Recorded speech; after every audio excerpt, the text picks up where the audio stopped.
So now that we know what polyatomics are, we have to figure out how to use them when we're forming compounds, okay?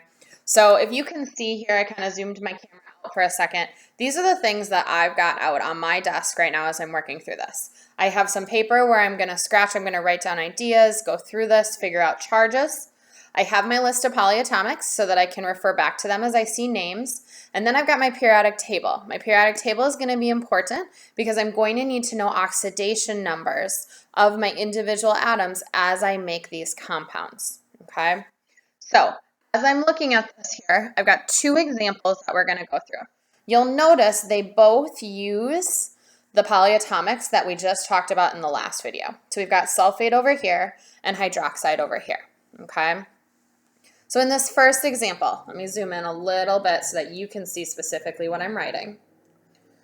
Okay, so in this first example, I am bonding calcium as my cation with sulfate as my anion, okay?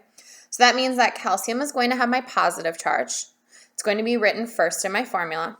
And sulfate is going to have my negative charge. It's going to be written second in my formula, just like when we were using individual atoms to write formulas. So calcium, I know from looking at my periodic table, is here. It has a +2 oxidation number.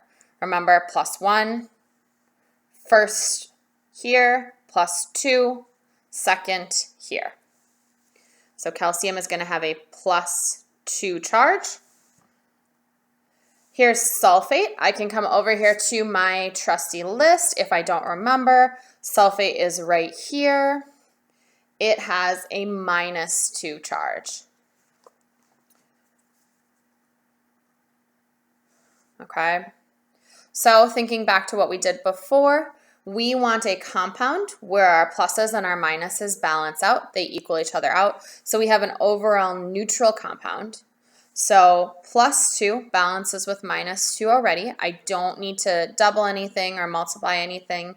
I'm already balanced. So my compound is going to be calcium sulfate, CaSO4.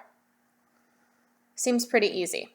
Hopefully you also have that picture in your mind, right? So here's my calcium atom.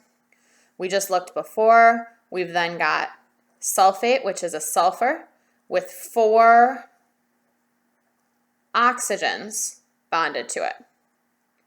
So in your head, hopefully you're picturing that calcium atom with the sulfur atom and 4 oxygens all bonded together to make this compound, CaSO4, okay? If I then come over here, this one gets a little bit more complicated, okay? So I have aluminum plus hydroxide. Here's aluminum. Remember when we were talking about oxidation number and oxidation number trends? We said +1, +2, skip the transition metals for right now, +3 right here. So aluminum is in that +3 range. So it's going to be an oxidation number of +3. Hydroxide, I know from my list, has an oxidation or a charge of -1. Now I know +3 -1, those aren't equal.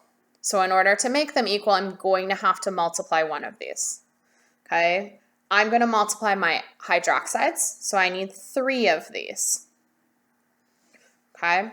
Now here's where working with polyatomics can be a little bit tricky. We're going to have to use parentheses here, okay? The parentheses do the exact same thing that they do in math. So as I write out this formula, I have 1 aluminum, and then I need 3 of this entire hydroxide compound here, okay? So I'm going to put parentheses, OH, and I want 3 of those. So what the parentheses do is it allows me to multiply both parts of these by 3. So I don't just want 3 hydrogens or 3 oxygens, I want 3 of both of them. Okay, so the parentheses here make that 3 apply to both parts. So that mental picture then that I have in my head, here's my aluminum atom. It's my cation. It's going to have 3 hydroxides attached to it. So hydroxide is OH.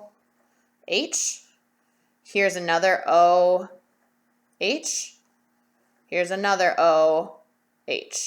Okay?